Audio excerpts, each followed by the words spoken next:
After looking at the Caledonian Railway 498 class, aka Beetle Crusher, last week, I thought I should get on with reviewing another one of the oldest products in the Caledonia Works range, so that's what we're doing today.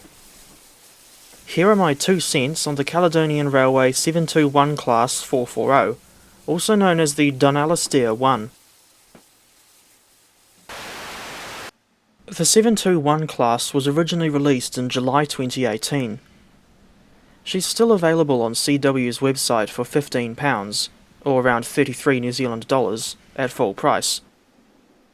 I've had the 721 since at least March 2020, and if I recall correctly, I got her around the time when CW was offering all of their Caledonian Railway add-ons free of charge. For reference, that was something they did back in the early days of the Peter and Neville Did Enjoy Mother Irene's Cakes. In case you have no idea what I just said, it was an acronym.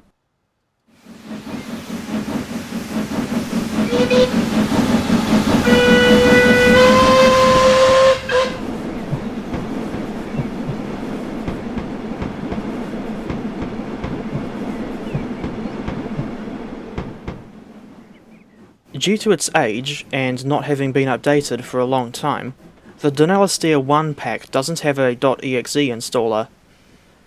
Instead, the download is a zipped folder with an RWP file, and instructions on how to install the pack are found in the included README text document. When you're setting this engine up in the scenario editor, you'll need to tick the blue box on the left labelled as the Object Set filter. Then, in the pop-out that appears on the right, you'll need to scroll down the list until you find the Victorian Lad folder.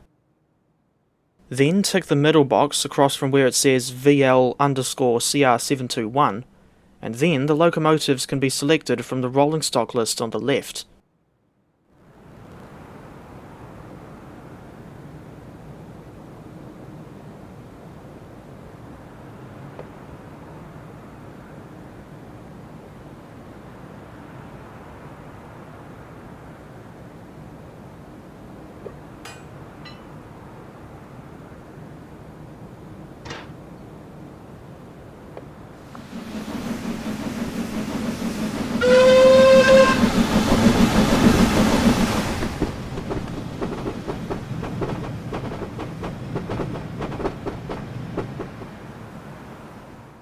As for what liveries you get with the 721 class, the prototypical ones are as follows. Caledonian Railway dark blue, CR light blue, with or without the smokebox wing plates, CR photographic grey, CR dark blue, with a dot on the tender instead of a coat of arms, CR dark blue with the Dunalastair name, CR royal liveries for 721, 723 and 724, CR light blue with the Dunalastair name, LMS pre-1927 Crimson Lake, and LMS post-1927 Lines Black. I think my favourite out of that selection is either the royal livery or LMS Crimson Lake, but I don't know why. As for why there are no British Railways liveries included, it's because the Dunalastair 1s didn't survive long enough to become part of BR stock. The final example was withdrawn in 1935, but sadly, none of these elegant 440s have survived into preservation. While researching the 721 class, I found out that the Caledonian Railway apparently only gave names to 11 of their locomotives.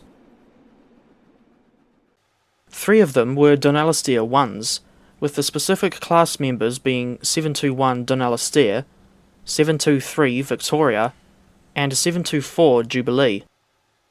The latter 2 only had their names during 1897, the year of Queen Victoria's Diamond Jubilee, and 723 happens to share her name with a song by the Dance Exponents. As for the other Cali engines that got names, one of them was the big 460 number 903 Cardine, but I'm not sure what the other ones were.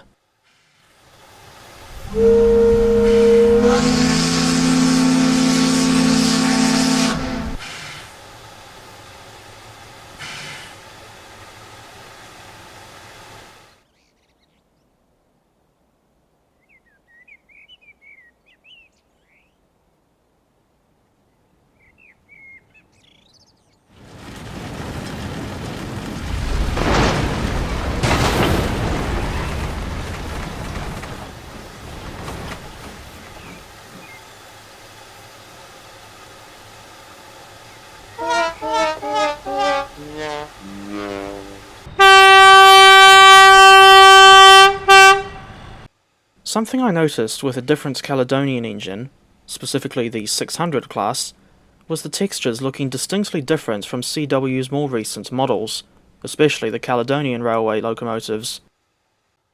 The same goes for the 721 class, as we can see when she's lined up alongside the newer model of the one-off 422 tender engine number 123, although I'm not sure how to properly describe the differences since I don't understand the more technical side of texturing and 3D modelling. Incidentally, I hear that Rapido has announced 00 scale models of Cali 123. I don't know if I'll buy one myself, but I thought it was worth mentioning.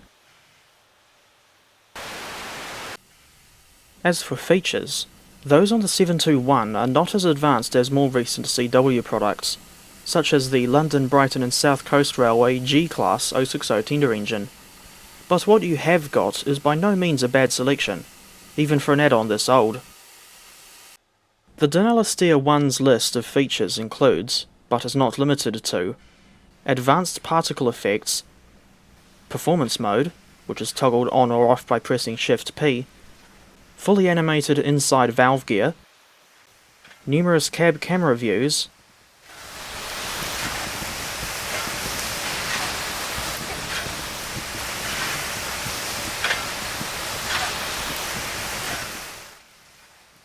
and accurate Caledonian Railway or LMS lamps, depending on the chosen livery. Regardless of how difficult it is to see the valve gear, it's impressive that it was still fully modelled. And speaking of other animated parts, this little rod at the middle of the Westinghouse air pump also moves.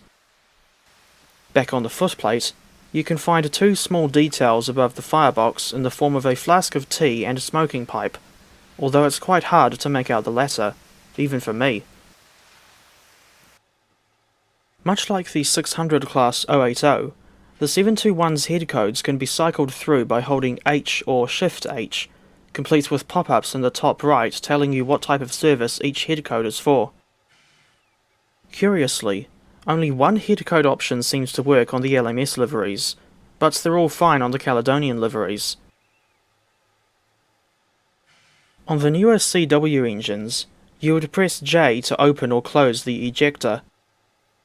It's a different story on the Dunalastair 1, where the J key changes the star on the smokebox door, as well as the route indicators on the front lamp iron. As for the sounds, I initially thought they were all recorded from the preserved 812 class 060 number 828, but the chuff sounds are apparently from a preserved LMS Crab 260. In any case, the use of sounds from other classes is understandable given the lack of Dunalastair 1s in preservation.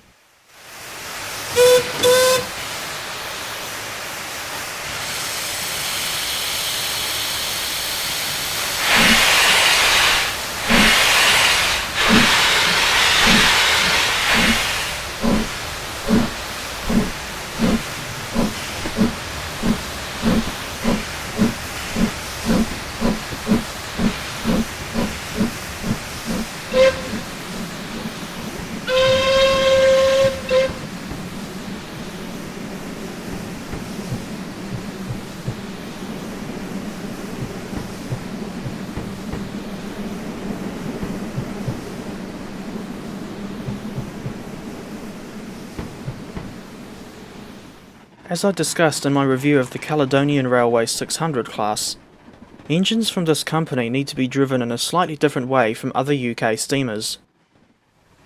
In the case of the 721 class, two important things to remember are to keep the fire mass between 60% and 70%, and to make sure the boiler water level stays above 80%, as marked on the F4 heads-up display, also known as Fisher-Price toolbar.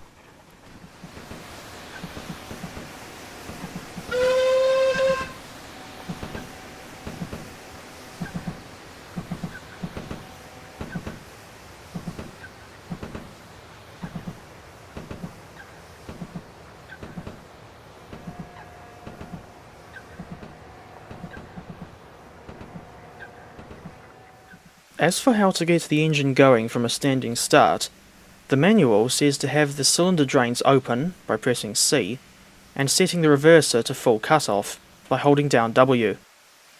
After that, You can blast the whistle by pressing the spacebar or B key,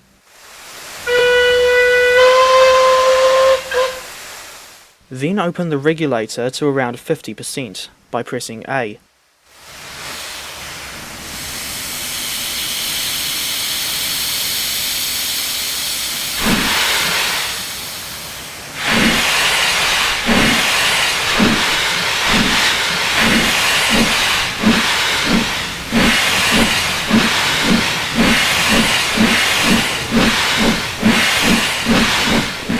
Once at 10 miles per hour, you should close the cylinder drains, wind the reverser back to 20% cutoff, and open the regulator all the way to 100%.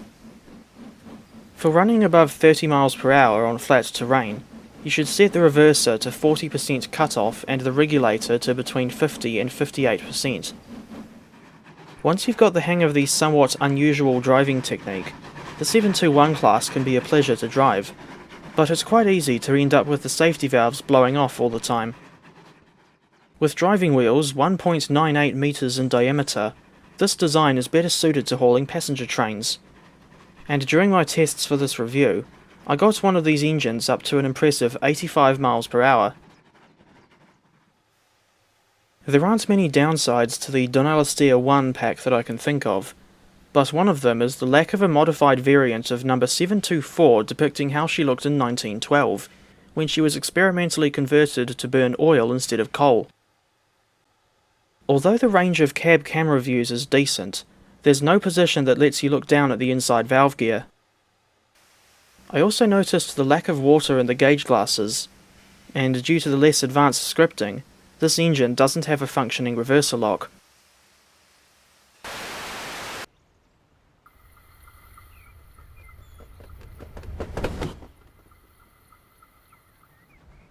While it's nice to have the older Scottish 440 in TS, and the modelling is pretty good for something released nearly 7 years ago, she is lagging behind the newer CW products where the features are concerned. Even so, I can still recommend the Caledonian Railway 721 class to other TS Classic players, especially if they're fans of Scottish steam locomotives. This is because the locomotive is relatively easy to drive, but still reasonably high quality at the same time. At the end of the day, I think the 721 Dunalastair 1 class deserves a 6.9 out of 10.